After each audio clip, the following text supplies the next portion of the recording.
There are moments in life that change you forever, moments where your heart breaks so hard that the sound is silenced.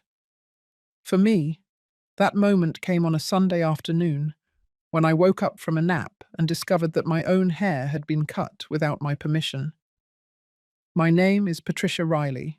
I'm 58 years old, and what I'm about to tell you is something I never imagined I would experience.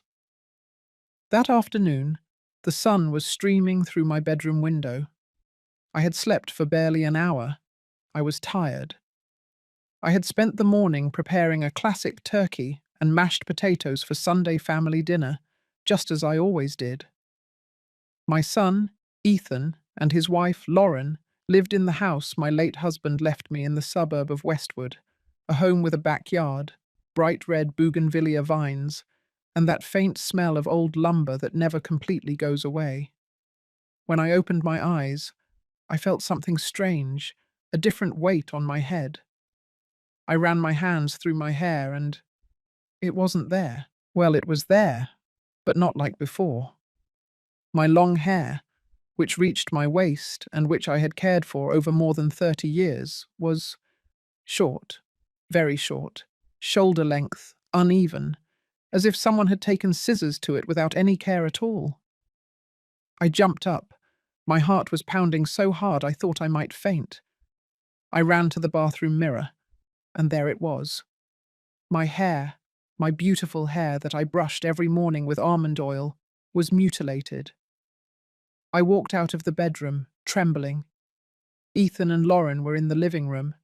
She had a smile I still see when I close my eyes. What? What happened to my hair? I asked, my voice broken. Lauren crossed her arms and said, with that cold voice I already knew, "That's how you learn your place." I couldn't believe it. I looked at my son, my Ethan, the boy I carried in my arms, the one I comforted at night when he had nightmares, the one I held when his father died. "Mom, don't overreact," he said without getting up from the armchair. "You were too old to have your hair that long. It made you look out of date. Lauren just wanted to help you." Help me. That word cut through me like a knife. I swallowed my tears. I went back to my bedroom. I closed the door. And there, in front of the mirror, with my ruined hair falling in uneven clumps on my shoulders, I made a decision. But that comes later, because what I did 3 days later brought them to their knees in front of me, crying, begging for forgiveness. And I still wonder if I did the right thing. Has anyone you trusted ever done something to you that you never imagined? Tell me your story in the comments. I want to read it. Before I tell you what happened next, I need you to know me. I need you to understand who I was before that Sunday afternoon. My full name is Patricia Riley Mendoza. I was born in Philadelphia, into a family of textile merchants. My father owned a store that sold fine fabrics downtown. I grew up among rolls of silk, linen, and Egyptian cotton. I learned from childhood that quality things are cared for, respected, and preserved. When I was 23, I met Robert Mendoza at a wedding. He was a civil engineer, 10 years older than me. A serious, hard-working man of his word. We got married 6 months later. It was one of those marriages that don't exist anymore, one that is built slowly, with coffee in the mornings and long conversations on the balcony. Robert and I bought the house in Westwood when Ethan was barely 2 years old. It was a 2-story house, with a backyard where I planted bougainvilleas, jasmine, and a lemon tree that still bears fruit every spring. Ethan learned to walk there. We celebrated his birthdays there. Robert and I grew old together there. My hair, my long hair, was part of that life. Robert would braid it for me on Sundays while we watched old movies. He said it was the most beautiful thing about me. When he died 5 years ago from a sudden heart attack, I decided never to cut it. It was my way of keeping him close. Every morning, as I brushed those long silver strands, I felt that Robert was still there, somewhere. Ethan was our only son. We loved him completely, maybe too much. When he finished high school, we paid for his private university. He studied business administration, though he never really found his path. He had several jobs. None of them lasted long. There was always a reason. The boss was unfair. The hours were too tough. The salary wasn't enough. Then he met Lauren at a party. She was younger, from a family outside of New Jersey. At first I thought she was nice. She talked a lot, laughed loudly, wore tight clothes and expensive perfumes. But there was something in her eyes, something I couldn't decipher. They got married quickly, very quickly, and when Ethan told me they needed a place to live while they got settled, I didn't hesitate. The house was big. I lived alone. I thought it would be wonderful to have company again, that I would prepare family meals on Sundays, that the house would once again smell of sweet rolls and brewed coffee in the mornings. I also began to help them financially. $2,000 monthly. It wasn't a small amount, but it didn't hurt me either. Robert left me a good pension and some savings. I thought, he's my son. It's my blood. Why do I need the money if not to help him? The first few months were good. Lauren cooked sometimes. Ethan hugged me and said, "Thank you, Mom. I don't know what we'd do without you." But little by little, something changed. Lauren started making comments, small, subtle, like invisible needles. "Oh, mother-in-law, are you going out like that? That dress is out of style." "Patricia, no offense, but your cooking is very traditional. People eat lighter now. Do you still use that cream? There are much better ones at the spa I go to." Ethan didn't say anything. He just nodded, or worse, laughed.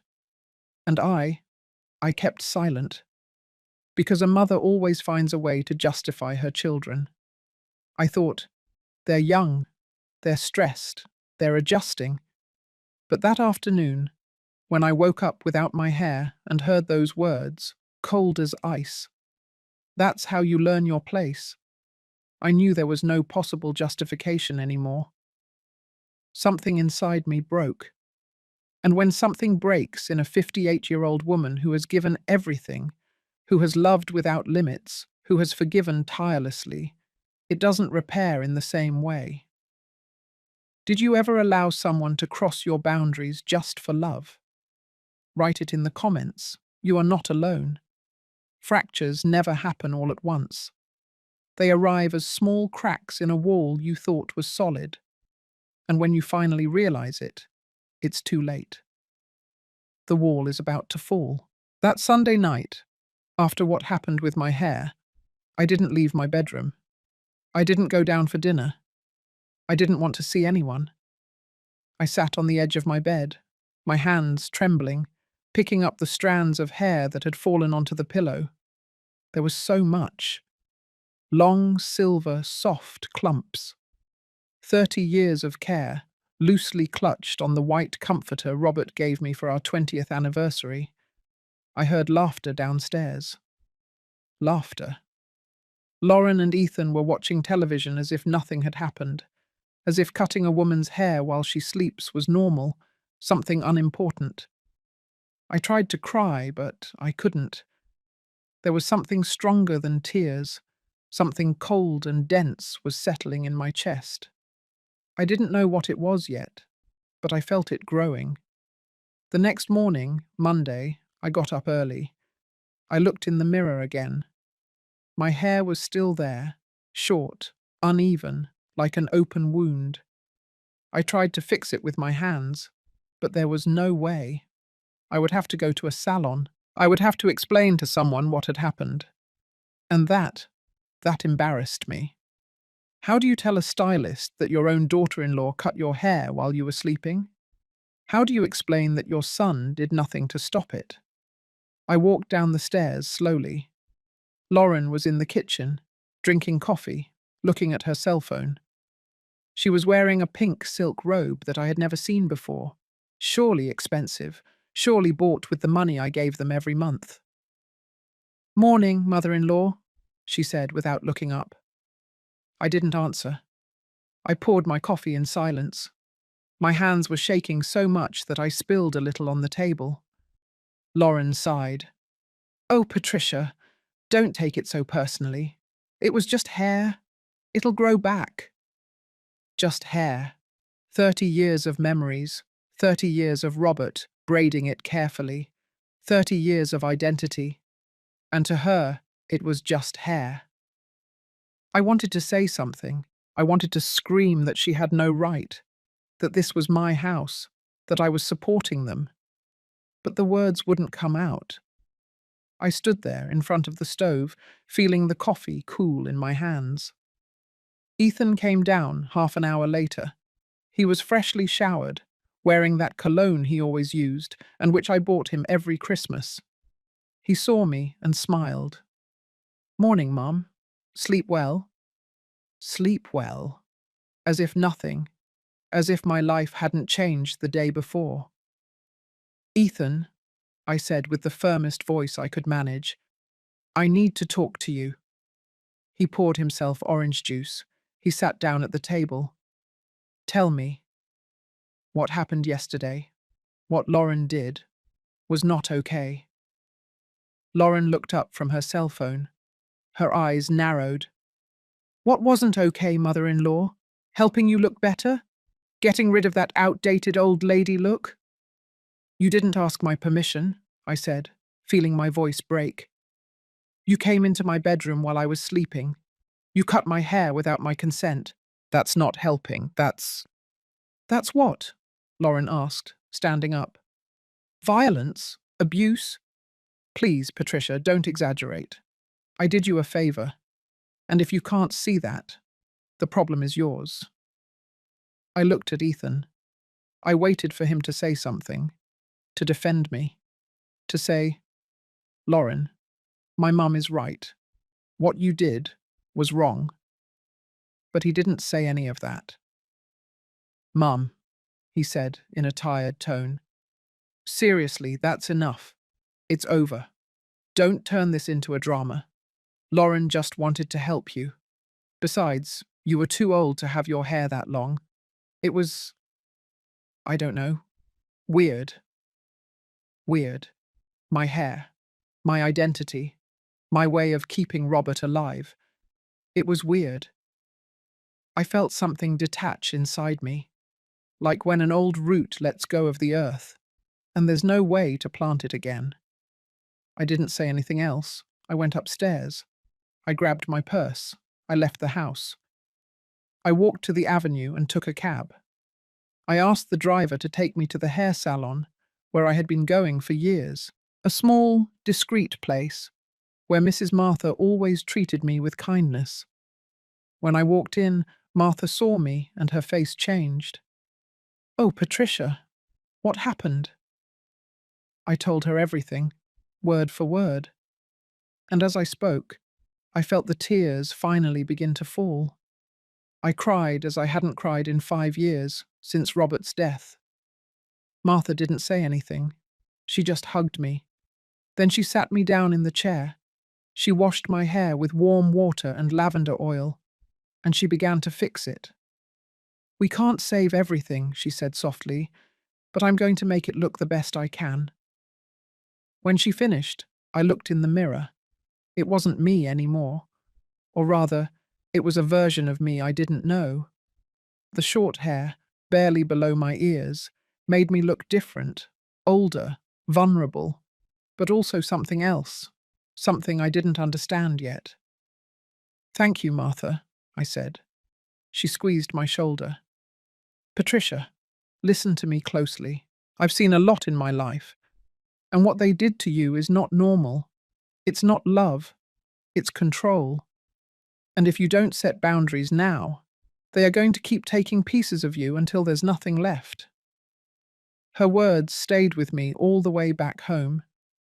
When I arrived, the living room was empty. I went up to my bedroom and locked the door. I sat on the bed. I took a manila envelope from my dresser where I kept important documents, deeds, bank papers, my will, and there, in silence, I began to read. The house was in my name, completely. Robert left it to me in the will. Ethan had no legal right to it. None. I also checked my bank statements, the $2,000 monthly I transferred to Ethan's account. 12 months a year, $24,000 total over the 2 years they had been living with me. I closed my eyes. I took a deep breath. And I made a decision. But I wouldn't act immediately. No, that would be emotional, impulsive. I wasn't like that. I had learned from Robert that important decisions are made with a cool head, with clarity, with strategy. I would wait 3 days. 3 days to make sure this wasn't just pain. 3 days to confirm that there was no turning back. 3 days to see if Ethan, my only son, the boy I had carried in my arms, would apologize, if he would show even a little remorse. But deep down, I already knew the answer. That night, during dinner, Lauren prepared pasta. She sat at the table as if she were the owner of the house. Ethan talked about a new business he wanted to start. He needed money, more money. I ate in silence. I watched them. I laughed when it was time to laugh. I nodded when it was time to nod. But inside, something had changed, and they didn't know it yet. As I tell all this, I think about where you might be listening to me. Type the name of your city in the comments. I want to know I'm not alone in this. The next 2 days were strange, like living in a play where everyone pretended that nothing had happened. I pretended everything was fine. Lauren pretended she had done me a favor. And Ethan pretended that his mother wasn't broken inside. On Tuesday morning, I woke up early as always. I prepared breakfast. Ranchero eggs, refried beans, freshly made tortillas. The smell filled the whole house. It was a smell that reminded me of my childhood, of mornings in Philadelphia, of when my mother taught me to cook on that clay griddle. Lauren came down at 10. She was wearing one of those designer pajamas they sell at luxury department stores. She sat at the table and looked at the plate I had served her. "Oh, mother-in-law, beans again. I told you I'm watching my figure. This has too many calories." I didn't say anything. I took the plate away. I prepared a green smoothie for her, just the way she liked it. Strawberries, spinach, banana, almond milk. I blended it slowly, feeling how every movement of my hands was mechanical, automatic. She didn't even say thank you. Ethan appeared half an hour later. He kissed Lauren on the forehead. He barely looked at me. "Mum, can you iron my blue shirt? I need it for an interview." "Of course, son." I went up to his bedroom. The bed was unmade. Clothes were strewn on the floor, empty water bottles on the nightstand. I picked up everything. I made the bed. I ironed the shirt. I folded his clean clothes. And as I did it, I asked myself, when did I stop being his mother and become his maid? When did that happen? I didn't remember the exact moment. It had been gradual, so gradual that I didn't notice. First it was, "Mum, can you help me with this?" Then it was, "Mum, do this for me." And finally it was, "Mum, I need you to do this. Now." And I always said yes, because that's what mothers do, right? They sacrifice themselves, they disappear, they become shadows so their children can shine, or so I believed. That afternoon, while cleaning the living room, I found something under the sofa, a real estate magazine. It was marked with yellow marker on several pages. Condos in Manhattan, houses in Brooklyn, high prices, very high. There was a handwritten note in the margin. Lauren's handwriting. With the sale of the old lady's house, this is perfectly affordable. 3 bedrooms, terrace, gym. Ethan, what do you think? The old lady. That's what she called me. And they were planning to sell my house, the house Robert and I bought together, the house where my son grew up, the house where my memories were, my bougainvilleas, my lemon tree. They wanted to sell it. I slowly closed the magazine. I put it back under the sofa, exactly where I had found it. My hands weren't shaking anymore. I didn't feel like crying anymore. I felt something worse, something cold, something I had never felt before. Clarity. That night I prepared dinner, chicken and dumplings, white rice, handmade biscuits. It took me 3 hours. 3 hours where my hands moved on their own, where my mind went over that phrase written in yellow marker again and again, with the sale of the old lady's house. When Ethan and Lauren sat down for dinner, I observed them. I really observed them, as if I were seeing them for the first time. Lauren ate quickly, checking her cell phone between bites. Ethan talked about the job interview. It hadn't gone well. It never went well. There was always an excuse. The guy was an idiot, Mum. He asked me absurd things, as if I didn't know how to do my job. Relax, son. Something better will come along. He sighed. Yeah, but in the meantime, Mum, do you think you could increase the help a little this month? We need to buy some things for the house. For the house? My house? The one they wanted to sell?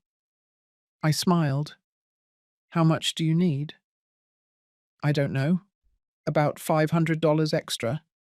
Just this month. Just this month. The same phrase I had heard for the last 6 months. Sure, son. I'll transfer it to you tomorrow. Lauren looked up from her cell phone and stared at me.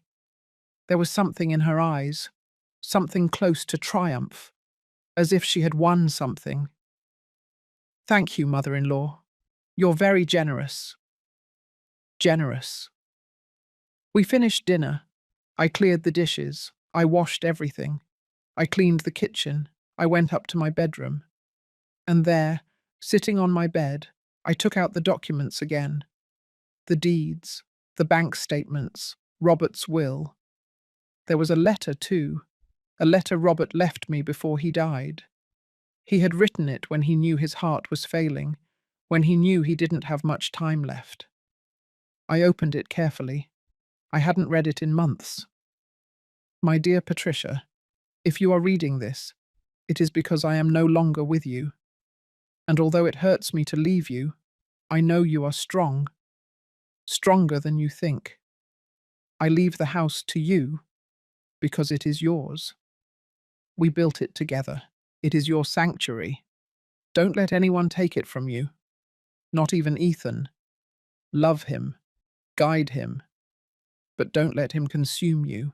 Sometimes the greatest love we can give is to say no, because saying yes to everything is not love. It is fear. It is cowardice. Be brave, my love.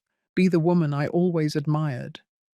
Yours, always, Robert. I closed the letter. The tears finally came. But they weren't tears of sadness. They were tears of rage, of shame, of recognition. Robert was right. I had been afraid. Afraid that Ethan would leave me. Afraid of being alone. Afraid of losing the only piece of family I had left. And that fear had turned me into this, into a woman who allowed her hair to be cut while she slept, into a woman who cooked, cleaned, and paid bills while they called her the old lady and planned to sell her house. No more. Wednesday dawned cloudy. It had rained in the early hours, and the backyard smelled of wet earth. The red bougainvilleas glistened with raindrops, still clinging to their petals. I ate breakfast alone. Black coffee, no sugar. I needed to feel the bitter taste. I needed to stay awake. alert. Lauren appeared at noon. Mother-in-law, I'm going out. I'm going to the spa with some friends. Don't wait up for lunch. Have fun? Ethan left shortly after. Another interview. Another opportunity that probably wouldn't work out. I was alone in the house, and there, in the silence of my own living room, I picked up the phone. I dialed the number of my lawyer. Mr. Wallace, an older man who had worked with Robert for years. Mr. Wallace, it's Patricia Mendoza. Mrs. Patricia, how nice to hear from you. How are you? I need to see you tomorrow. It's urgent. Of course. What time works for you? 10 o'clock in the morning. And Mr. Wallace, I need you to prepare some documents. An eviction notice. And I want to cancel a recurring bank transfer. There was a silence on the other end of the line. Mrs. Patricia, are you sure? Completely sure. I hung up the phone. My hands weren't shaking anymore. My heart was beating steadily. Calm. Tomorrow would be Thursday, the third day, and that day would change everything. I still ask myself if I made the right decision. What about you? What would you have done in my place? Tell me in the comments. Thursday dawned with a clean sky. One of those blue New York skies that look freshly washed. I hadn't slept well. I spent the night tossing and turning, mentally going over every step I would take that day. I got up at 6 o'clock in the morning. I showered slowly. I chose my clothes carefully, a navy blue dress that Robert had given me for our last anniversary together, closed-toe shoes, a pearl necklace I inherited from my mother. I wanted to look dignified, firm, not like a defeated woman. I went down to the kitchen and made coffee, only for myself. I didn't make breakfast for anyone else. Lauren appeared at 9, yawning, her hair messy. Morning, mother-in-law. No breakfast? I didn't prepare anything today. I have to go out. She raised an eyebrow. Go out? Where to? Personal business. I didn't say anything more. I grabbed my purse, my keys, and left. The fresh air hit my face. I took a deep breath. I felt my lungs fill with new, clean oxygen, as if I had been breathing stale air for days without realizing it. I took a taxi to Mr. Wallace's office. It was in the Midtown area, in an old building that still had a cage elevator. I went up to the third floor. The secretary greeted me with a smile. Mrs. Mendoza, the attorney is waiting for you. I walked into the office. Mr. Wallace stood up. He was a man of almost 70, grey-haired, with thick glasses and an always kind expression. Mrs. Patricia, please come in. Have a seat. I sat down across from his dark wooden desk. There were papers piled everywhere, law books on the shelves, a photograph of his wife in a golden frame. Mr. Wallace, thank you for seeing me so quickly. For you, always.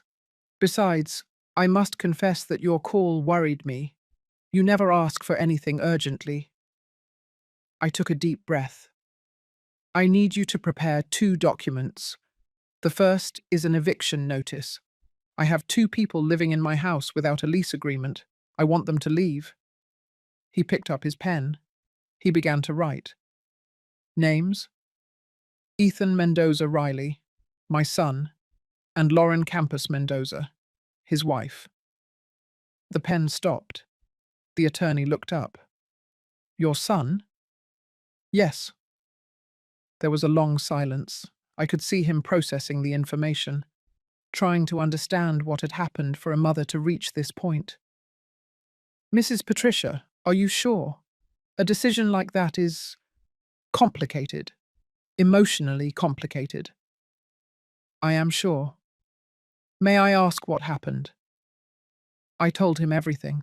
From the day I woke up without my hair to the magazine I found under the sofa.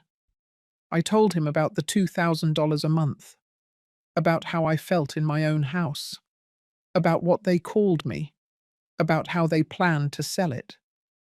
As I spoke, I felt the words come out easier than I expected, as if I had been waiting months to say them out loud, for someone to hear them, for someone to validate what I was feeling. Mr. Wallace didn't interrupt me. He listened to everything. When I finished, he took off his glasses and cleaned them with a handkerchief. Mrs. Patricia, what you are telling me is serious, very serious, not just legally, morally. I know. The house is completely in your name. You have every right to ask them to leave. But there is a process. Legally, I must give them 30 days' notice. 30 days. Yes, that's the law. But I can prepare the document today. I will deliver it personally tomorrow if you wish. I nodded. And the bank transfer? That's simpler. You can cancel it immediately. Today if you want.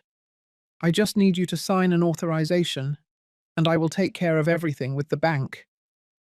He took out a document. I read it carefully. It was a cancellation of an automatic transfer. I signed without hesitation. Done, I said. Cancel it. He took the paper. He put it in a folder. Mrs. Patricia, I must ask you something else. Do you have somewhere to stay if this gets complicated? It's my house, Mr. Wallace. I'm not leaving. I understand. But sometimes, when there are family conflicts, things can get tense, even violent. My son has never laid a hand on me, until now. But when people lose money or privileges, they can change. I just want you to be prepared. His words struck a chord. Not because I thought Ethan was capable of physically hurting me, but because I realized I no longer knew what my son was capable of. I no longer knew him. I have friends, I finally said. If things get complicated, I can go away for a few days. Perfect. Then tomorrow, Friday, I will deliver the eviction notice. Do you want me to go personally, or would you prefer I send someone? I prefer you go. Very well. I will go at 11 o'clock in the morning. Will they be home? They are always home. I left the office with a strange feeling in my chest. It wasn't relief. It wasn't sadness. It was resolution, like cutting a dead branch from a tree so it doesn't infect the rest. I walked down Broadway. I passed coffee shops, bookstores, clothing stores. People came and went, everyone with their own lives, their own problems. And I was just one more woman walking through the city. But inside, something had changed. I entered a small coffee shop. I ordered an Americano and a piece of cornbread. I sat by the window. I watched the street, the trees, the old buildings with their colourful facades. And I thought about Robert, about how he would have handled this situation. Robert was firm, but fair, never cruel, never vengeful. But he also wouldn't let himself be trampled. Sometimes the greatest love we can give is to say no. I remembered his words from the letter. I took out my cell phone. I had 3 missed calls from Lauren, none from Ethan, not a single one from my own son. I didn't return the calls. I returned home at 4 o'clock in the afternoon. When I walked in, Lauren was in the living room watching television. She looked at me annoyed. Where were you? I called you 1,000 times. I had things to do. What things? My things. She frowned. You're really weird, mother-in-law. Is something wrong? No, nothing is wrong. I went up to my bedroom. I closed the door. I sat on the bed. Tomorrow. Tomorrow Mr. Wallace would arrive with the papers. Tomorrow Ethan and Lauren would know they had 30 days to leave. Tomorrow they would realize that the $2,000 transfer would no longer arrive. Tomorrow, the real conflict would begin. That night, during dinner, I acted as always. I prepared quesadillas, refried beans, green salsa. I served the plates. I sat at the table.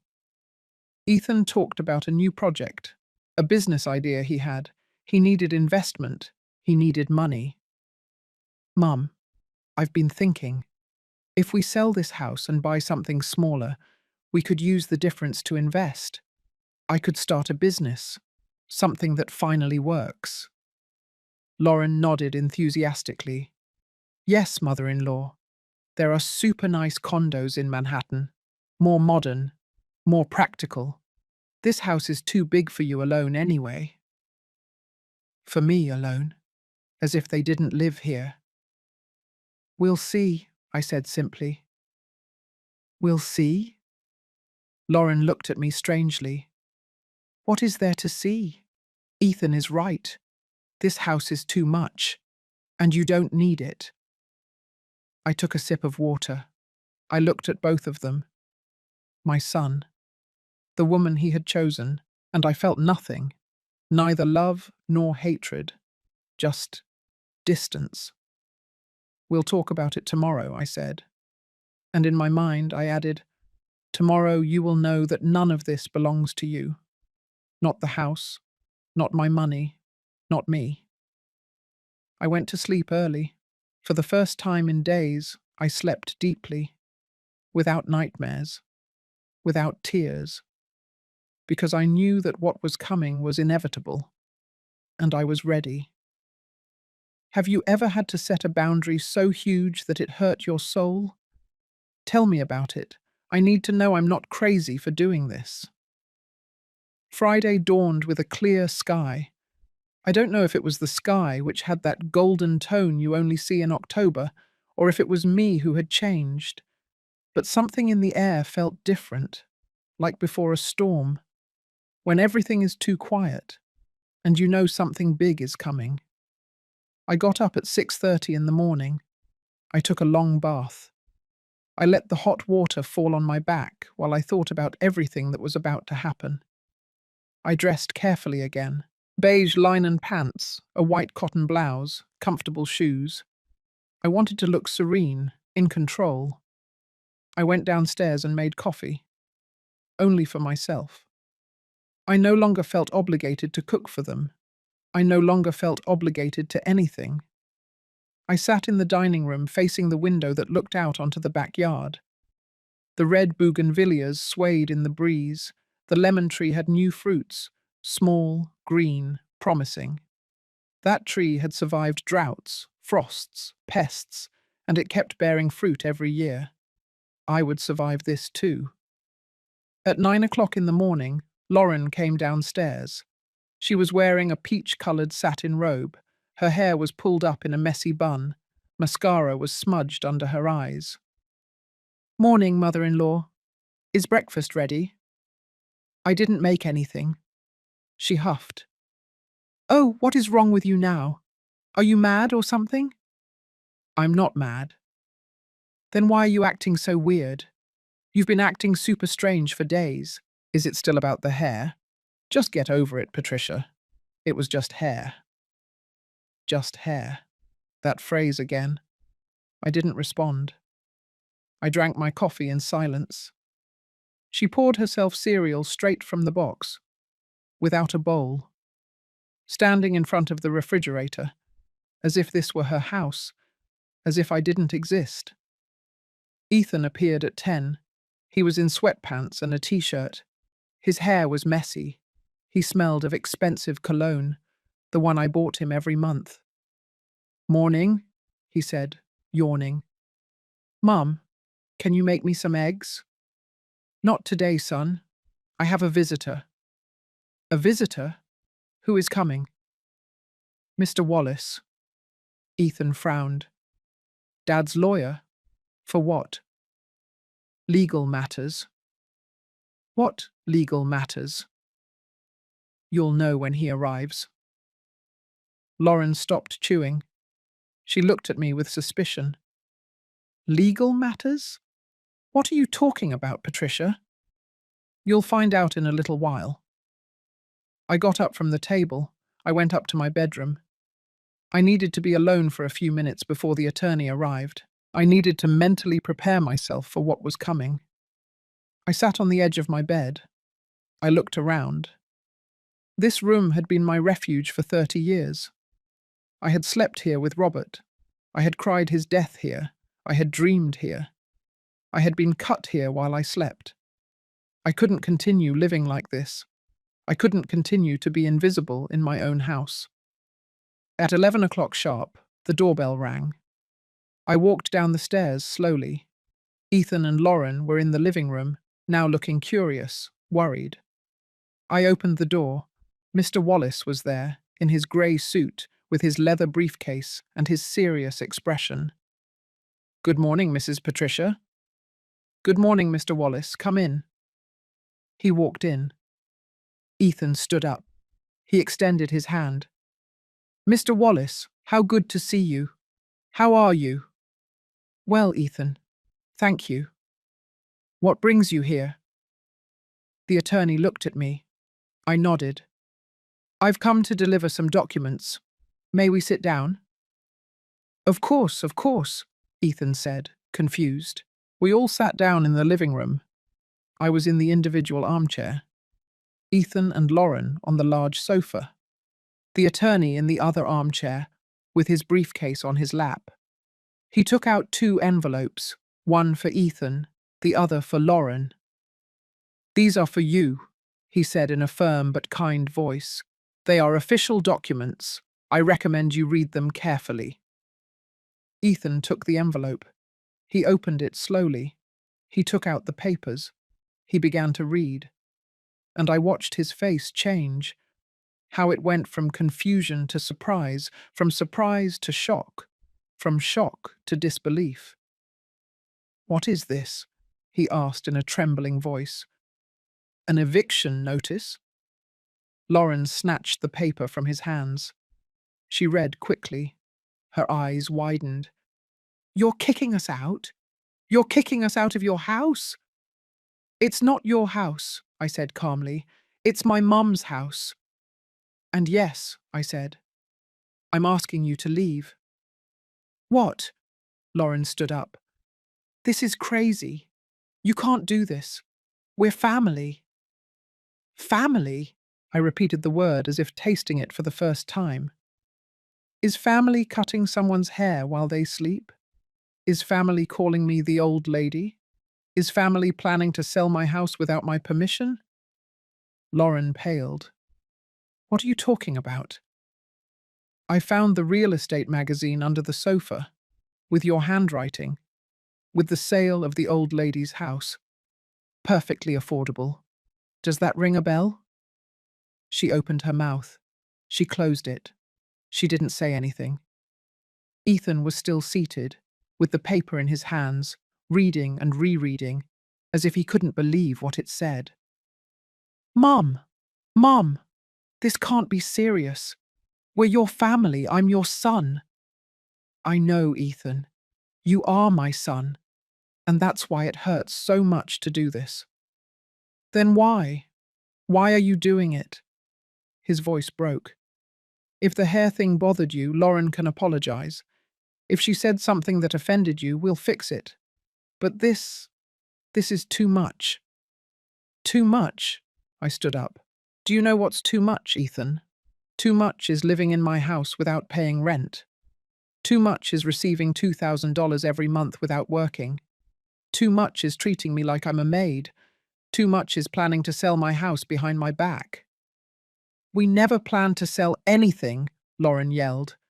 "That magazine was just an idea, a conversation. It's not a crime." "You're right. It's not a crime. But it is a massive lack of respect. An enormous lack of respect." Mr. Wallace cleared his throat. "Allow me to explain the legal process. You have 30 days to vacate the property. After that period, if you have not left voluntarily, we will proceed with a judicial eviction. I must also inform you that the monthly bank transfer of $2,000 has been cancelled as of today." Lauren let out an incredulous laugh. "Cancelled? You're cancelling the money too. Patricia, do you realize what you're doing? You're leaving us homeless. No one is leaving you homeless. You have 30 days to find somewhere to live, and Ethan has hands. He can work. But what if he doesn't have a job? Lauren shrieked. How are we going to pay rent without money? That is not my problem, I said, and every word came out firm, clear. You are adults. You have to learn to support yourselves. Ethan looked at me as if I were a stranger, as if he couldn't recognize the woman standing in front of him. Who are you? He asked in a choked voice. My mum wouldn't do this. My mum always supported us. She was always there. What happened to you? That question cut through me. Because he was right. I had always been there. Always. But they had never been there for me. What happened to me? I repeated. I woke up. I opened my eyes. I understood that love is not sacrificing yourself until you disappear. That love is not allowing yourself to be trampled. That love, true love, also has boundaries. But we're your family, Ethan insisted. I'm your only son, and I am your mother. But that doesn't mean you should treat me as if I don't matter, as if I were an old piece of furniture taking up space. Lauren crossed her arms. This is ridiculous, Ethan. We're not leaving. This woman is crazy. We can fight this legally. We've been living here for 2 years. We have rights. Mr. Wallace looked at her firmly. Mrs. Lauren, I suggest you consult with your own attorney, but I'll tell you in advance that you don't have a case. There is no lease agreement. You have not paid for utilities. Legally, you are guests, and the owner of the property has every right to ask you to leave. Lauren glared at him. Then she looked at me, and in her eyes I saw something I had never seen before. Hatred. Pure hatred. This isn't going to end here, Patricia. I swear to you, you're going to regret this. Perhaps, I said, but at least I'll be able to regret it in my own house. In peace. Ethan put the papers on the coffee table. He stood up. His eyes were red. I don't know if from rage or sadness. Are you really going to do this? Yes. There's no way you'll change your mind?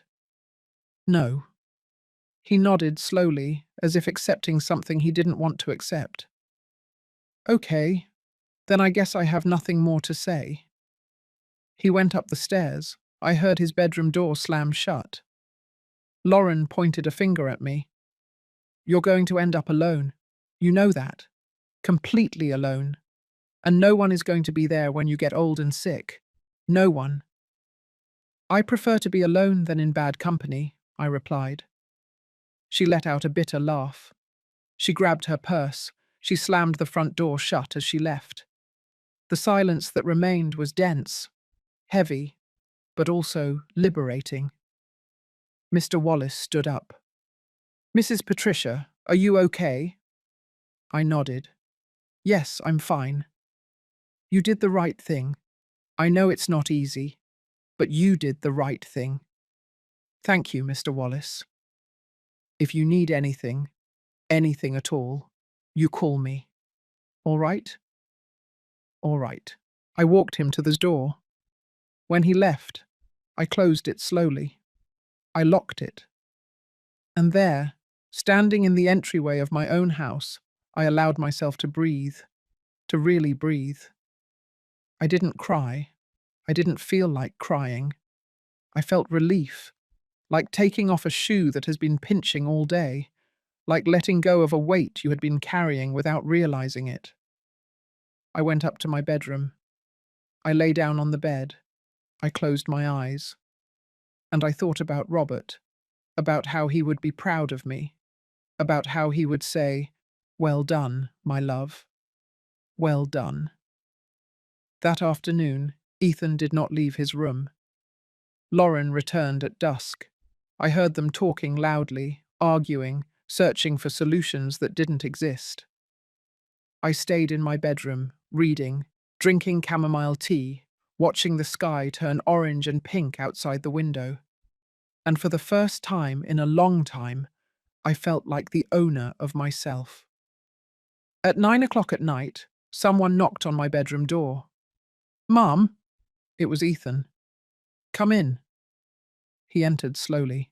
His eyes were puffy, his face pale. "Can we talk?" "Of course." He sat in the chair by the window. I remained lying on the bed, my book resting on my chest. "Mum, I didn't know you felt this way. I really didn't know."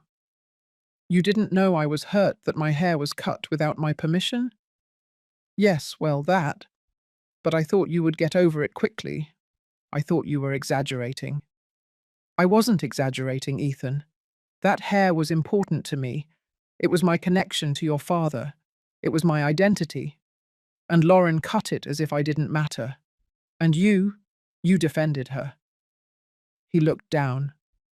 "I'm sorry. I really am sorry." "Are you sorry for what happened? Or are you sorry because there are consequences now?" He looked up. He stared at me. "Does it matter?" "Yes, Ethan. Yes, it matters." There was a long, awkward silence. "Mum, we have nowhere to go. We don't have any savings. I haven't been able to find a job. I don't know what we're going to do." "You have 30 days. That's enough time to look for a job, to find a place, to start over." "And what if we can't do it?" "You will do it. You are intelligent. You are capable. It's just that you've never had to try, because I was always there to solve everything. And now you're not going to be. Not in the way I was before, no." His eyes filled with tears. "You don't love me anymore." That question broke my heart. "I love you, Ethan. I will always love you. You are my son. But loving you doesn't mean allowing myself to be disrespected. Loving you doesn't mean erasing myself. Loving you doesn't mean losing myself." "Then what does it mean?"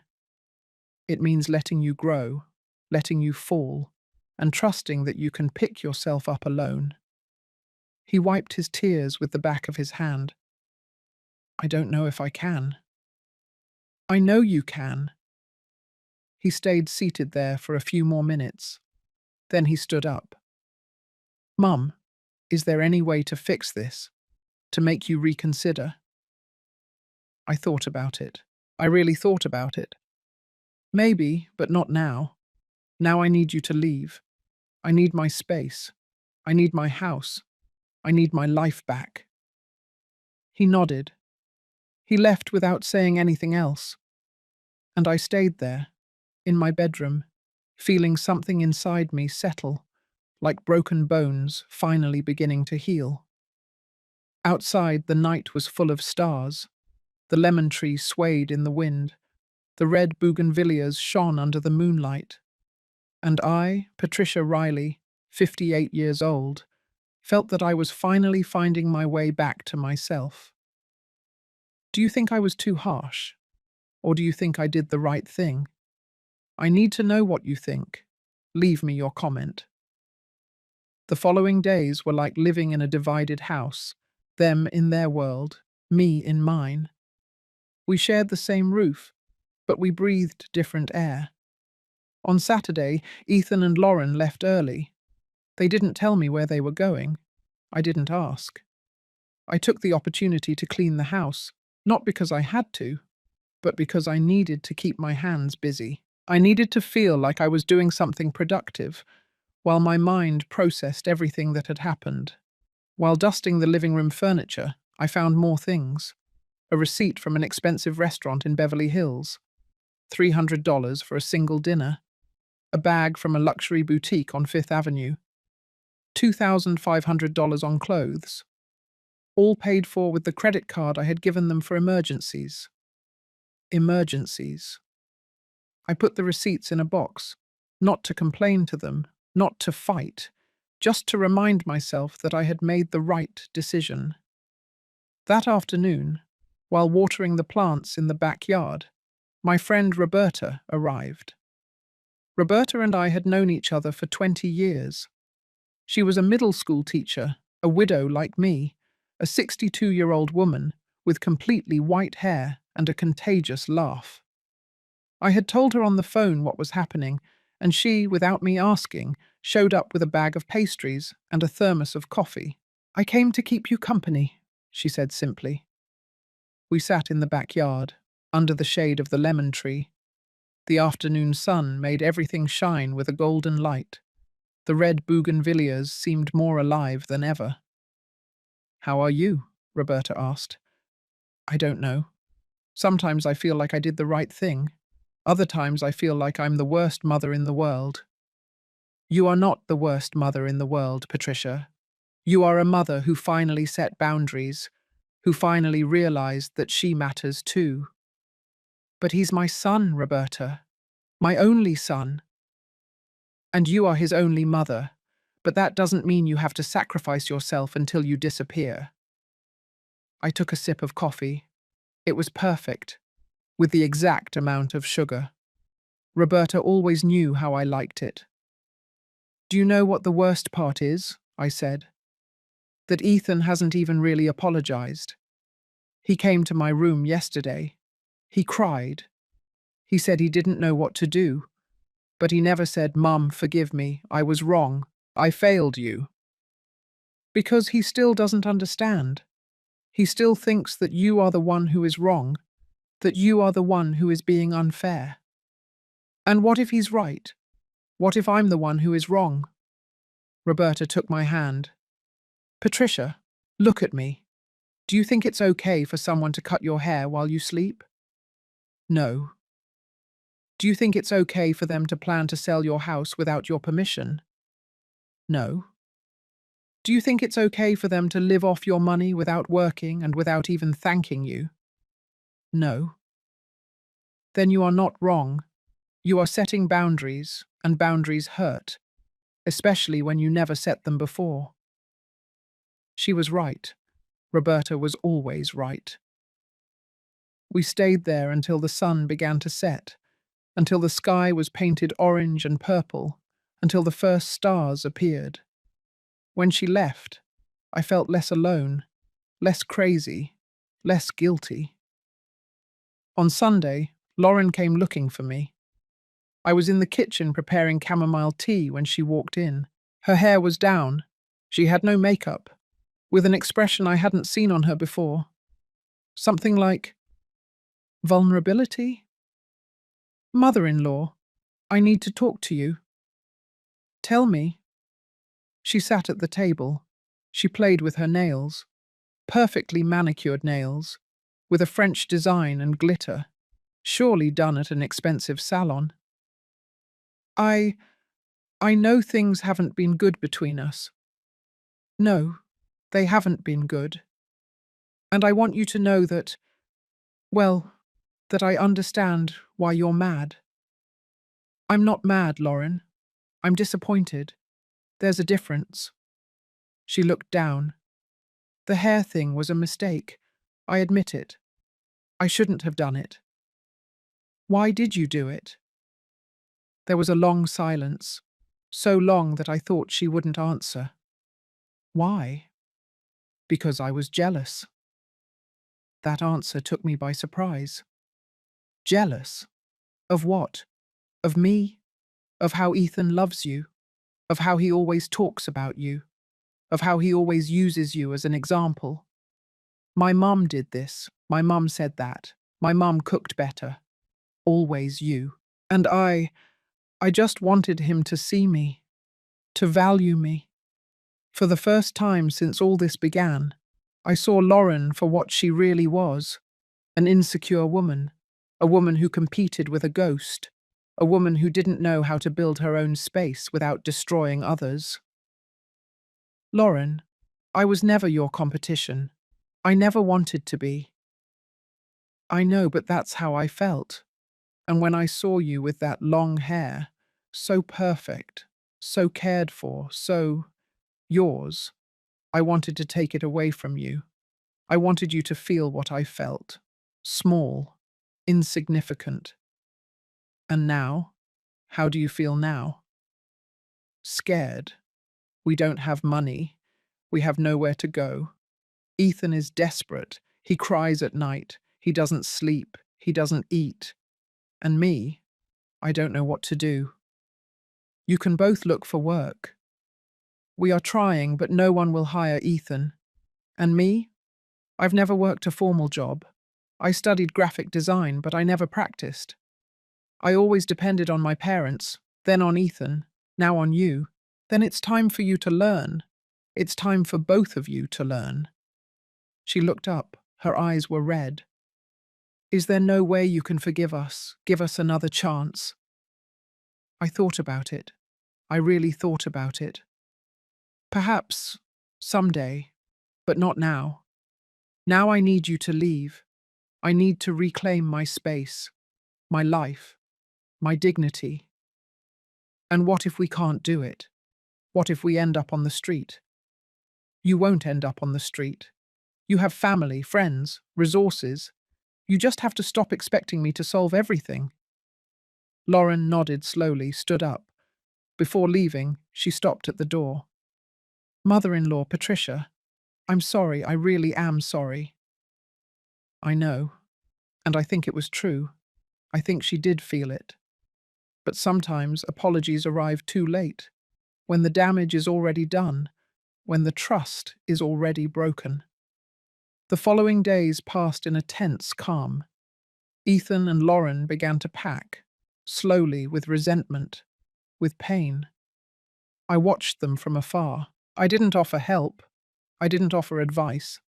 I just watched. One afternoon, while they were packing boxes in their room, Ethan came down to the living room where I was reading. Mum, we found an apartment in Queens. It's small, old, but it's what we can afford. I'm glad you found something. You're glad? His voice had a bitter tone. Are you really glad to see us like this, struggling, suffering? I'm not glad to see you suffer, Ethan, but I am glad to see you struggle, because it means you're growing, that you're learning. Learning what? To hate my own mother. Those words cut through me like knives. If that's what you feel, I can't change it. But I hope that someday you understand that what I'm doing is not out of hatred. It's out of love. Love? He let out a dry laugh. This doesn't look like love at all, Mum. True love is not always pleasing. It's not saying yes to everything. It's not allowing yourself to be trampled. True love is also saying no. It's setting boundaries. It's teaching by example. Well, your example is destroying me. He left without saying anything more, and I stayed there, with the book open in my hands, feeling the tears finally begin to fall. I cried. I cried like I hadn't cried in days, because it hurt. It hurt so much. It hurt to know that my son saw me as a villain. It hurt to know that he might never understand. It hurt to carry the guilt of a decision that I knew was right, but felt terrible. Roberta was right. Boundaries hurt, especially when you never set them before. On the Wednesday of the following week, a moving truck arrived, small, old, with two men who loaded the few things Ethan and Lauren had. I stayed in my bedroom. I didn't go down to say goodbye. I couldn't. I knew that if I saw Ethan loading his boxes onto the truck, if I saw him closing the door for the last time, I would break. And I couldn't break. Not yet. I heard voices, footsteps, the sound of boxes dragging, the engine of the truck starting, and then silence. I walked down the stairs slowly. The house was empty, completely empty. The bedroom they had occupied for 2 years was clean, the beds made, the windows open. They had left a note on the nightstand. I took it with trembling hands. It was Ethan's handwriting. Mum, I don't know if I will ever be able to forgive you for this, but I want you to know that despite everything, I love you. I will always love you. You are my mum, and nothing will change that. I hope that someday you understand the damage you did to us. I hope that someday you regret it. But also, I hope that someday I understand why you did it. Take care. Ethan. I folded the note. I put it in the pocket of my blouse. I walked through the house. My house, now completely mine again. I went out to the backyard. The red bougainvilleas were still there. The lemon tree was still bearing fruit. The air smelled of wet earth because it had rained in the early hours. I sat on the iron bench that Robert had installed years ago, the same bench where we used to sit on Sundays to drink coffee, the same bench where he used to braid my hair. And there, under the shade of the lemon tree, with the sun filtering through the leaves, I allowed the tears to come out. I cried for everything, for the hair I lost, for the son who left, for the relationship that broke, for the woman I had to become in order to survive. But I also cried with relief, because I was finally alone. I finally had my house back. I finally could breathe without feeling like I was walking on eggshells. I didn't know if I had done the right thing. I didn't know if Ethan would ever forgive me. I didn't know if I would ever forgive myself. But I knew one thing with absolute certainty. I had recovered my dignity, and that was worth all the pain in the world. Do you think a mother can love her son and still let him go? Tell me, because I'm still asking myself. The first few weeks after they left were the hardest. Not because I missed the chaos, not because I missed the tension, but because the house, my house, felt too big, too silent, too full of absences. I would wake up at 6 o'clock in the morning, as always. But there was no one to cook for anymore. There was no one to serve anymore. There were no voices in the living room, no footsteps on the stairs, no doors slamming shut. Just me and my silence. The first few days I cried a lot. I cried while I prepared coffee just for myself. I cried while I watered the plants in the backyard. I cried while I folded my clean clothes, aware that I was only folding mine, not anyone else's. Roberta came to visit me 3 times a week. She brought food. She brought company. She brought that laugh of hers that filled empty spaces. "Have you heard anything from Ethan?" she always asked me. "No, nothing." "Have you called him?" "No." "Why not?" "Because I need to give him space. I need him to process this in his own way. I need him to decide for himself if he wants to talk to me again." Roberta nodded. She didn't insist. She just squeezed my hand and served me more tea. One afternoon, while cleaning the closet of the bedroom that had been Ethan's, I found things they had left behind. A box with old photographs. Ethan as a baby. Ethan at his first communion. Ethan at his high school graduation. Robert holding him when he was 3 years old. I sat on the floor, surrounded by memories, and I asked myself, at what moment did everything go wrong? At what moment did the child who was laughing in these photographs turn into the man who looked at me with resentment? Perhaps it was gradual. Perhaps it was my fault. Perhaps I spoiled him too much. Perhaps I gave him everything without teaching him to value anything. Or perhaps that's just how things are sometimes. Children grow up, they leave, and sometimes when they come back, they are not the same, and neither are you. I put the photographs away. I put them in a box marked with his name. Someday I would give them to him, when he was ready, when I was ready. But not that day. Weeks passed. October turned into November. The mornings were colder. The lemon tree began to lose some leaves.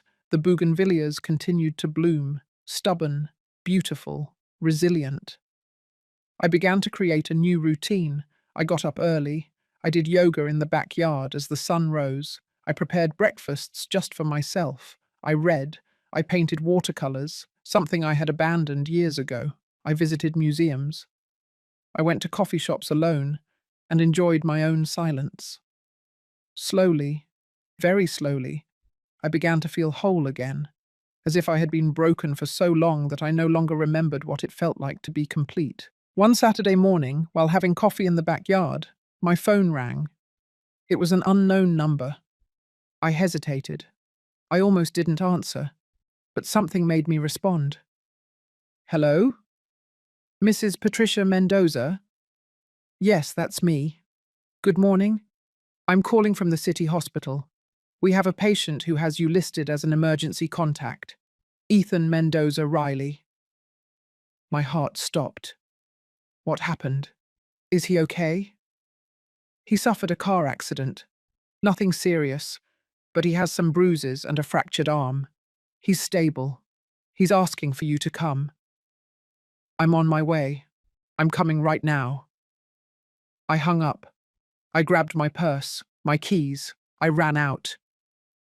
The road to the hospital was endless. Saturday morning traffic was dense. My mind didn't stop creating scenarios. What if it was more serious than they said? What if he was alone?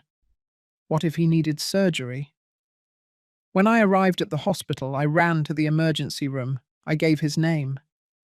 They took me to a waiting room, and there, after 20 minutes that felt like hours, a nurse called me. You can go in. Room 4. I walked in slowly, and there he was, Ethan, in a hospital bed, his right arm in a cast, a large bruise on his forehead, his eyes closed. Ethan, I whispered. He opened his eyes. He saw me, and he began to cry. Mum. I ran to him. I hugged him, carefully so as not to hurt his arm, and I cried with him. I cried like I hadn't cried in weeks. I cried with relief, with fear, with love. I'm here, my love. I'm here. Forgive me, Mum. Forgive me for everything, for how I treated you, for what I did to you, for... Shh. Let's not talk about that now. All that matters now is that you're okay. We stayed like that, hugging, crying, healing something that had broken. After a while, I sat in the chair next to his bed. He told me what had happened. He was driving to a job interview. A car ran a stop sign. It hit him on the passenger side. It wasn't serious, but the impact was hard. And Lauren? I asked. She left. What do you mean she left? 2 weeks ago. She left me. She said she couldn't continue living like this, without money, in that horrible apartment, with me being a failure. Ethan, you're right, Mum. I am a failure. I haven't been able to get a job. I haven't been able to pay the rent. I ran out of money, without food, without anything. Why didn't you call me? Because I had pride, because I was angry, because I thought I could do it alone. And now? Now I know I can't, not without help. And all I want is to ask for your forgiveness. And if you give me another chance, I swear I'm going to change. I'm going to work. I'm going to value you. I'm going to be the son you deserve. I looked at him, my son, my little boy, so broken, so lost, and I felt something change inside me. Ethan, I love you. I will always love you. You are my son, but you don't want me to come home. I understand. It's not that. Or, well, not exactly. It's that I need you to understand something. What happened wasn't just your fault. It was my fault, too. I gave you everything without teaching you to value anything. I solved everything for you without letting you learn. I protected you so much that I didn't prepare you for life. Mum, let me finish. Now you have a chance to start over, to build your own life. And I'm going to help you, but not in the way I did before. Not by giving you everything, but by supporting you so you can achieve it yourself. What does that mean? It means I'm going to pay for 3 months of rent for a decent apartment, not a luxury one, a decent one. And I'm going to give you money for food for that same amount of time, but only 3 months. After that, you have to support yourself. And if I can't do it, you will do it. Because now you know what it feels like to have nothing. Now you know what it feels like to struggle. And that is going to make you stronger. He squeezed my hand with his healthy hand. And can we talk again? Like before? Better than before. Because now we are going to be honest. Now we are going to set boundaries. Now we are going to build a real relationship. Not based on me giving and you receiving, but on both of us respecting each other. I promise you I'll try. Don't try. Do it. I stayed with him until he was discharged that same afternoon. I took him to his apartment in Queens. It was small, dark, cold, but it was his. Tomorrow we'll look for a better apartment, I told him. And we're going to make a plan. A real plan. With goals, with deadlines, with responsibilities. Thank you, Mum. Don't thank me yet. Thank me when you've gotten your first paycheck, when you can pay your own rent, when you can look me in the eye and tell me, I did it. That night, on the way back home, I drove slowly, thinking, reflecting. I had recovered my son, but not in the way I had lost him. I had recovered him in a new way, healthier, more real. I was no longer the mother who solved everything. I was no longer the mother who sacrificed herself until she disappeared. Now I was the mother who guided, who accompanied, who set limits, who loved intelligently. And that was better than everything before. When I arrived home, the backyard was illuminated by the moon, the bougainvilleas shone, the lemon tree swayed in the wind. I sat on the iron bench, the same one where Robert used to braid my hair, the same one where I cried the day Ethan left. And there, under the starry sky, I felt something I hadn't felt in months, peace. It wasn't the peace of the ending. It was the peace of the beginning, of the rebirth, of understanding that sometimes you have to let go to hold on better, that sometimes you have to break to rebuild stronger. I took out my phone, opened the gallery, looked at the photographs of Ethan when he was a child, and then I looked at the recent photographs, the few we had together in recent years, and I saw something I hadn't seen before. In the old photographs, I was genuinely smiling, with my eyes, with my soul. In the recent photographs, I was smiling with my lips, but my eyes were sad, empty, lost. When did I stop being myself? When did I allow that to happen? It didn't matter, because now I was finding my way back. I stood up, walked into the house, went up to my bedroom, and in front of the mirror, I saw the woman looking back at me. Short hair, more noticeable wrinkles, tired but clear eyes. It wasn't the same woman I had been months ago. It wasn't the same one who had slept while her hair was being cut. It wasn't the same one who stayed silent for fear of being alone. It was someone new, someone stronger, someone who had learned that true love also has to include self-love. I touched my short hair. It had grown a little. Soon I would have to go back to the salon with Martha to fix it. And I realized something. I didn't miss it anymore. The long hair, that identity I had carried for 30 years, I no longer needed it, because I had found a new identity, one that didn't depend on my appearance, or my son, or being a wife, or being a sacrificing mother, an identity that only depended on me, on who I chose to be every day. I smiled at my reflection, and for the first time in a long time, it was a real smile. "Well done, Patricia," I said out loud. "Well done." That night I slept deeply, without nightmares, without guilt, without fear, because I knew that the worst was over, and that the best, was just beginning. Have you ever had to lose something to find yourself? Tell me your story, because we all need to know that we are not alone on this journey. 3 months passed. 3 months in which I kept my word. I paid Ethan's rent for a small but clean apartment in the suburb of Linda Vista. I gave him money for food, for transportation, for the basics, but nothing more. And something extraordinary began to happen. Ethan got a job. It wasn't his dream job. It was an administrative assistant position at a logistics company. The salary was modest, the hours were long, but it was a job, a real job, with a bi-weekly paycheck that had his name on it. The first time he called me to tell me, I heard something in his voice that I hadn't heard in years. Pride, genuine pride. "Mom, I got paid. My first paycheck.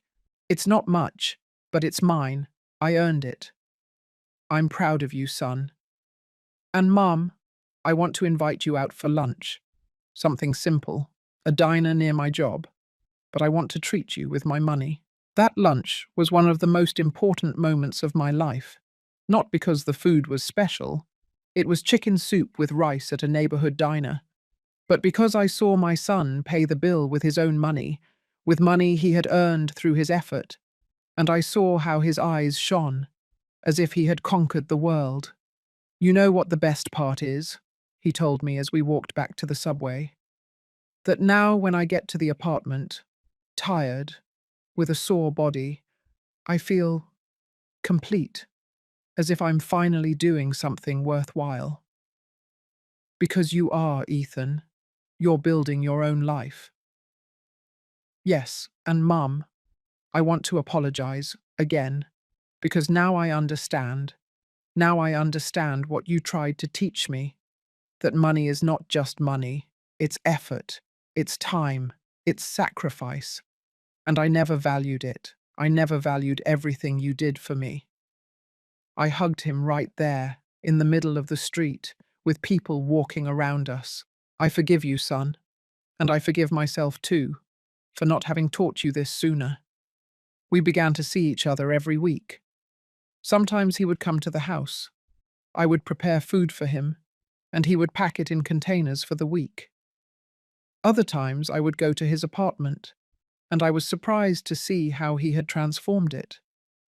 It was still small, but it was clean, tidy. It had plants on the window, books on a makeshift shelf made of wooden crates. "I'm learning to live alone," he would tell me with a smile. "I'm learning to cook, to clean, to pay my own bills." And how does it feel? Terrifying, but also liberating. One afternoon in February, while we were having coffee in my backyard, Ethan told me something. "Mum, do you remember Lauren?" Of course I remembered, but I hadn't asked about her. I hadn't wanted to open that wound. "Yes, I remember. She called me a few days ago." "Yes? And what did she want?" "She wanted to come back. She said she made a mistake, that she misses me, that we can try again." I felt something tighten in my chest. "And what did you tell her?" "No." "No?" "No, Mum. I told her no because I realized something. Lauren never loved me. She loved what I could give her. The money, the comfort, the big house. And when all that went away, she went away too. I'm glad you understood that." "Yes. And I'm also glad I met her, because she taught me something important. She taught me that true love is not being with someone when everything is easy. It's being there when everything is difficult. Like you, Mum." You stayed, even when I hurt you, even when I disrespected you. You stayed. I am your mother. I will always stay. I know, and now I'm going to stay for you too. When you need me, when you're the one who needs support, I'll be there. I promise you. That promise was worth more than any apology. But the story doesn't end there. Because karma has its own way of delivering justice. One day in March, while I was at the grocery store, I ran into a neighbor, Mrs. Margaret, an older woman who lived 3 houses down. "Oh, Patricia, have you heard about your ex-daughter-in-law, Lauren?" "No, I haven't heard anything. What happened?" "Well, it turns out she went to live with an older gentleman, a businessman, they said, rich, with a house in the Hamptons. And at first everything was fine. But recently my friend, who knows Lauren's sister, told me that the man turned out to be married, and his wife found out, and she kicked him out, and she kicked Lauren out too. And where is she now? Well, she went back to her parents, to New Jersey. But her parents are very upset with her because she left her husband, your son, for a married man, and now she has nothing. No house, no money, no dignity. I didn't feel joy when I heard that. I didn't feel satisfaction. I felt something more complex, a mixture of sadness and understanding, because Lauren had made choices, bad choices, choices based on greed, superficiality, self-interest, and now she was paying the consequences. Not because I had punished her, not because I had done anything against her, but because life has its own way of balancing things. "Thank you for telling me, Mrs. Margaret," I said simply. That night, sitting in my backyard, I thought about everything that had happened. About how Lauren, who had cut my hair to make me feel small, was now living with her parents, without autonomy, without freedom. About how Ethan, who had defended Lauren and disrespected me, was now working hard and valuing every dollar he earned. About how I, who had allowed so much, who had erased myself so much, now had my house, my peace, my dignity. There was no vengeance in that. There was no malice, just natural consequences. When I told Ethan what had happened with Lauren, I expected him to be sad, to want to help her. But it wasn't like that. Honestly, Mum, I'm not surprised. Lauren always looked for the easy way out. She always wanted someone else to solve her life. And when that person couldn't give her what she wanted, she looked for another. But she reached a point where there was no one else, where she had to face herself, and she didn't like what she saw. You don't feel like helping her? No. It sounds cruel, but no. Lauren has to learn, just like I had to learn. And if someone solves everything for her now, she will never understand. My son had grown. He had truly grown. The following months were about rebuilding. Ethan got a promotion at his job, small but significant. He started saving. He would tell me excitedly every time he managed to save a little more. "Mum, I've saved enough for 2 months of rent. 2 full months. If something happens, if I lose my job, I have a cushion. I'm very happy for you, son. And Mum, I'm thinking of going back to school. There's an online master's degree in administration. It's expensive, but I can pay for it little by little with my salary. Do you want me to help you?" "No, thank you, but no. I want to do it myself, because if I do it myself, it will mean more. It will truly be mine." That son, that hard-working, responsible, aware man, that was the son who was always there, waiting to be discovered, waiting to be liberated from the comfortable prison I had built for him myself. And I was changing too. I resumed my painting classes. I met other women in similar situations, women who had had to set boundaries, who had had to choose themselves after years of self-erasure. One of them, Alice, told me something I will never forget. Patricia, do you know the difference between sacrifice and martyrdom? No. Sacrifice is giving something with love, knowing it's your choice. Martyrdom is giving everything, expecting to be recognized for it, to be thanked for it, to be repaid for it. You were being a martyr. Now you are learning to love for real. She was right. For years I had sacrificed myself, yes, but expecting something in return, expecting Ethan to see me, value me, put me on a pedestal. And when he didn't, I felt betrayed. Now I was learning to give without expecting, to love unconditionally, but also to love with boundaries, because love without boundaries is not love, it's codependency. One Saturday in April, Ethan invited me to his apartment for dinner. He had cooked himself, pasta with homemade tomato sauce. It wasn't perfect. It was a little salty, but it was made with love, with effort, with pride. Mum, there's something I want to give you. He took out an envelope. Inside were bills, $100. What is this? It's for you. I know it's not much. I know you gave me much more.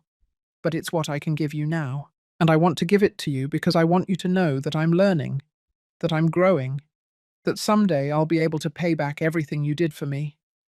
Tears ran down my cheeks. Ethan, you don't have to pay me back anything. Yes, I do, Mum. I have to pay you back for the peace of mind I took away, the respect I didn't give you, the dignity I trampled on. And this, he held up the envelope, is just the beginning. I took the money, not because I needed it, but because rejecting it would have been taking away the gift he was giving me, the gift of his growth, of his change, of his renewed love. That night, on the way back home, I passed the street where Lauren and Ethan used to live. The building was still there, old, worn, and I thought about how she had chosen to leave, how she had chosen money over love, comfort over loyalty. And now she was alone, without money, without a home, without dignity. Not because I had cursed her, not because I had done anything against her, but because the universe has a very particular way of returning what we give. Lauren gave contempt. She received contempt. She gave betrayal. She received betrayal. She gave selfishness. She received solitude. And I gave boundaries. I gave self-respect. I gave love with intelligence. And I received my son back, not the dependent and resentful son, but a hard-working, grateful, conscious son. I received my house back, not just the physical space, but the emotional space, the peace, the tranquility. I received my life back, my identity, my dignity, my future. That night, sitting in my backyard, with the lemon tree full of ripe fruit and the bougainvilleas redder than ever, I thought about Robert, about how proud he would be of me, of how I had found the strength that was always there, but that I had forgotten I had. I did it, my love, I said to the wind. I did it. It was painful. It was terrible. But I did it. And it was worth it. The wind moved the leaves of the lemon tree, and for a moment, just for a moment, I felt as if Robert were there, approving, smiling, proud. I closed my eyes, took a deep breath, and knew with absolute certainty that everything, absolutely everything, had been worth it. Because justice doesn't always come in the way we expect it. It's not always dramatic. It's not always immediate. Sometimes justice is simply life teaching you what you need to learn. Sometimes it's karma giving you back exactly what you gave. And sometimes Sometimes it's the silence after the storm, the peace after the chaos, the dignity recovered after having lost it. That was enough, more than enough. It was perfect. Have you seen how karma does its work without you having to do anything? Tell me your story. Because sometimes all we need is time and confidence that life knows what it's doing. A year has passed since that Sunday afternoon when I woke up without my hair. A year since I heard those words that changed me forever. That's how you learn your place. Today I am 59 years old. My hair has grown a little, not as long as before. It no longer reaches my waist. Now it barely reaches below my shoulders. And you know what? I like it this way. It's easier to care for, more practical. And every time I see myself in the mirror, I don't think about what I lost. I think about what I gained. I gained clarity. I gained strength. I gained the ability to look at myself in the mirror and recognize myself. I'm sitting in my backyard this Sunday morning. The lemon tree is full of fruit. The red bougainvilleas shine in the morning sun. The coffee is hot in my favorite mug, the one Robert gave me for our 10th anniversary. It has a small crack in the rim, but I refuse to throw it away, because broken things can also be beautiful. They can still be useful. Ethan is coming for lunch today. He comes every Sunday, but he no longer lives with me. He no longer depends on me. Now he comes because he wants to, because he chooses to be here. And that difference changes everything. Last week he called me excitedly. "Mom, I got another promotion. Now I'm area coordinator, with a better salary, with full benefits. Son, what pride, truly, what pride. And Mom, I found a bigger apartment. It has 2 bedrooms, one for me and one I want to use as a study, for when I finish my master's degree. Have you enrolled yet?" "Yes, it starts in August. I'm nervous but excited. I'm going to do this, Mum. I'm going to finish what I started." Every achievement of his fills my heart, not because they are my achievements, but because they are his, completely his. He earned them, he built them, he deserves them. 3 months ago, on Ethan's birthday, he gave me a surprise. He came to the house with a bouquet of flowers, white roses, my favorites. "Mum, there's something I want to tell you. Something I've wanted to say for a long time but couldn't find the right words." We sat right here, in this backyard, under this same lemon tree. "I want to thank you," he said, his voice trembling, "for having told me no, for having set boundaries, for having forced me to grow. I know it was the hardest decision of your life. I know you suffered. I know you doubted, but it was the best thing you could have done for me." "Ethan, let me finish. For a long time I hated you.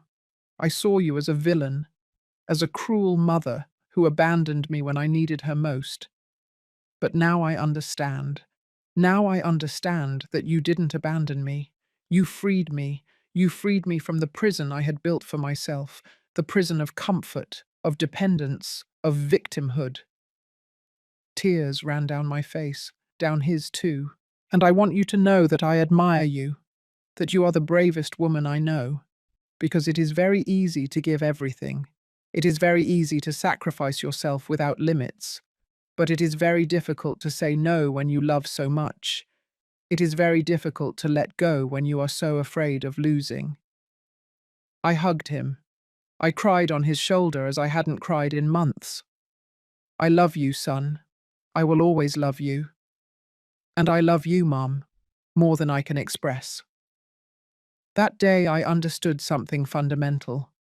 I understood that true love is not giving everything. It is giving what is necessary.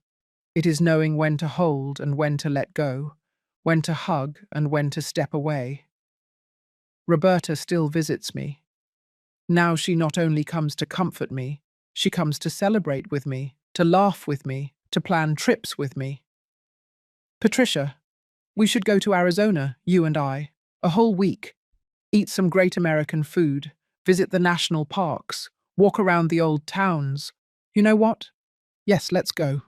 Let's do it. And we did it. We went to Arizona in March, and it was wonderful, liberating. I realized that my life didn't end with being a mother, that there was so much more, so much to discover, so much to live. On that trip, I met other women, women my age, some widowed, others divorced, others vicars who had simply decided to live alone, and we all had something in common. We had all reached a point in our lives where we had to choose between continuing to be what others expected or becoming who we truly were. One of them, Teresa, told me her story. Her husband had cheated on her for 20 years, and she knew it, but she stayed. For the children, for society, for fear. Until one day, she told me as we drank cocktails on a terrace in Arizona, I looked in the mirror and no longer recognized myself. And I asked myself, is it worth living a life that is not yours? And the answer was no. Absolutely no. She got divorced at 60, and now at 65, she has a small business selling local crafts. She lives alone, and she is happy, profoundly happy. I don't regret staying so long, she told me, because I wasn't ready before, but I would regret having stayed longer, because there came a moment when I was ready, and not acting would have been betraying myself. Those words resonated in me for days, because I was ready too, and I acted, and although it was painful, although there were nights of doubt and tears, I do not regret it. 2 weeks ago, Martha, my stylist, asked me something while she was styling my hair. Patricia, did you ever think about letting it grow out again, like before? I thought about it. I really thought about it. No, I answered. This hair is mine. It is part of who I am now, and I like who I am now. She smiled. I'm glad to hear you say that, because when you first came in after what happened and I saw a broken woman, and now I see a complete woman. That word, complete, yes, that's how I feel. Complete. Not because I have everything, but because I have the essential thing. I have myself. This morning, while preparing lunch for Ethan, I thought about Lauren, not with rancor, not with sadness, just with neutrality. I heard recently from Mrs. Margaret that Lauren got a job in a department store as a sales associate. It's not much, but it's something. It's a beginning. And I'm glad. I'm truly glad, because no one deserves to be trapped in their mistakes forever. We all deserve a chance to change, to grow, to learn. Perhaps someday Lauren will understand what I understood, that life is not about what you can get from others. It's about what you can build for yourself. And perhaps someday, when she is ready, when she has learned her lessons, she can look back and be grateful. Grateful even for the falls, because the falls teach us how to get up. The doorbell rings. It's Ethan.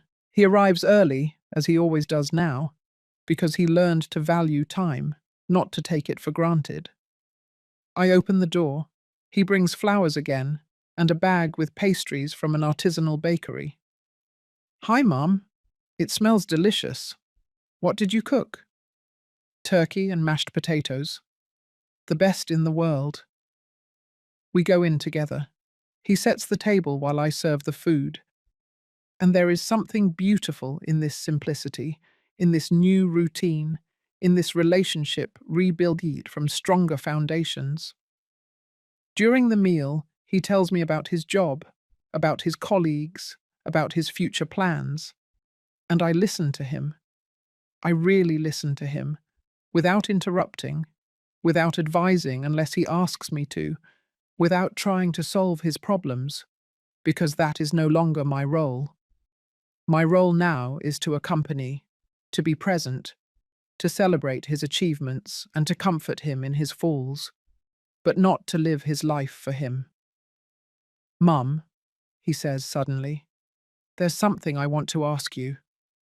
Tell me, are you happy?" The question takes me by surprise. No one had asked me that in a long time, maybe never. "Yes," I answer, and I feel the truth of that word in my whole body. "Yes, I am happy. I'm glad. I'm truly glad. Because you deserve to be, after all you gave, after all you endured. You deserve to be happy. You too, son. You also deserve to be happy." "I am, Mum. For the first time in my life, I am. I have a job. I have my own place. I have goals. I have an honest relationship with you. I have my life. And that's more than I ever thought I would have." After eating, we sit in the backyard. We drink coffee. We watch as the sun begins to set, as the sky is painted orange and pink. "Mum, there's something else I want to tell you. Yes, I met someone. A woman. Her name is Andrea. She's an accountant, hardworking, independent. And she's different. Very different from Lauren. Completely. Yes, she's different from Lauren. She doesn't want me to support her. She doesn't want me to solve her life. She just wants companionship, mutual support, to build something together. I'm glad, Ethan. I'm very glad. I want you to meet her, but not yet. I want to make sure first that it's real, that I'm not falling into the same mistakes. Take your time, and when you're ready, I'll gladly meet her." He stays until nightfall, then says goodbye, hugs me tightly like when he was a child. "Thank you, Mum, for everything. Thank you, son, for giving me this opportunity, for allowing me to be your mother again, but in a better way." When he leaves, I close the door slowly. I walk through the house, my house, silent, calm, full of me, and I don't feel alone. I don't feel empty. I feel at peace. I go up to my bedroom, open the drawer where I keep important things, take out the letter Robert left me. I read it again, as I have done so many times this year. Sometimes the greatest love we can give is to say no. I smile, because I finally understand those words with all their weight, with all their truth. I put the letter away, but now I take out something else, a new notebook, empty, waiting to be filled, and I start to write.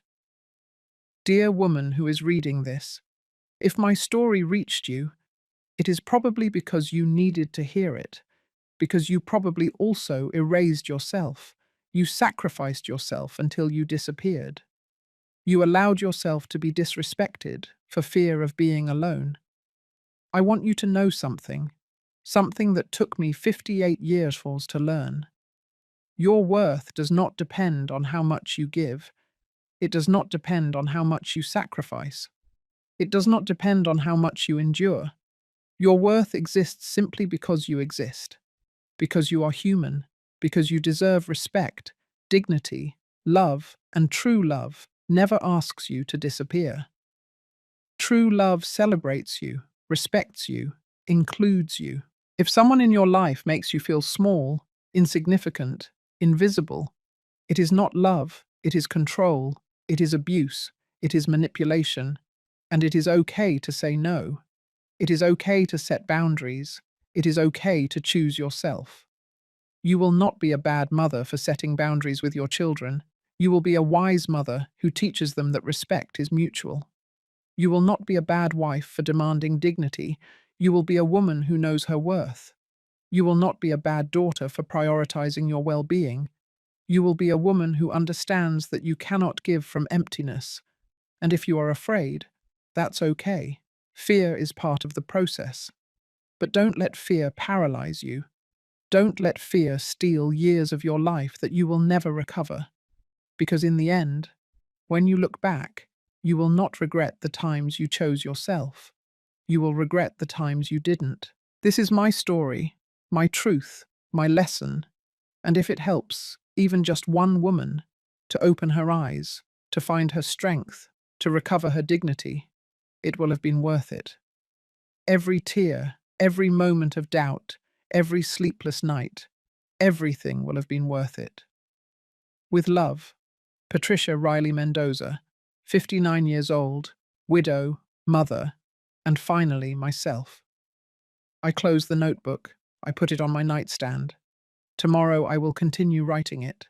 I will continue telling my story, not to judge, not to give lessons from a pedestal, but to share, to accompany, so that other women know that they are not alone. I lie down in my bed, turn off the light, close my eyes, and for the first time in over a year, I don't think about the hair I lost. I don't think about the days of pain. I don't think about the confrontation or the tears. I think about the lemon tree that continues to bear fruit, about the bougainvilleas that bloom every spring, about the morning coffee, about Ethan's visits, about the trips with Roberta, about Robert's words, about the woman I see in the mirror, and I smile, because I learned my place, but not in the way Lauren wanted to teach me. I learned that my place is not beneath anyone. It is not to be invisible. It is not to be convenient. My place is here, in my house, in my life, in my own skin. And that place is sacred. It is mine, and no one, absolutely no one, will ever take it from me again. If this story touched your heart, subscribe and hit the bell icon to hear more stories of women who transformed their pain into wisdom. Every day, a woman, a life lesson. Share this story with someone you love. Sometimes a story like this can change an entire day. God bless you, and until next time.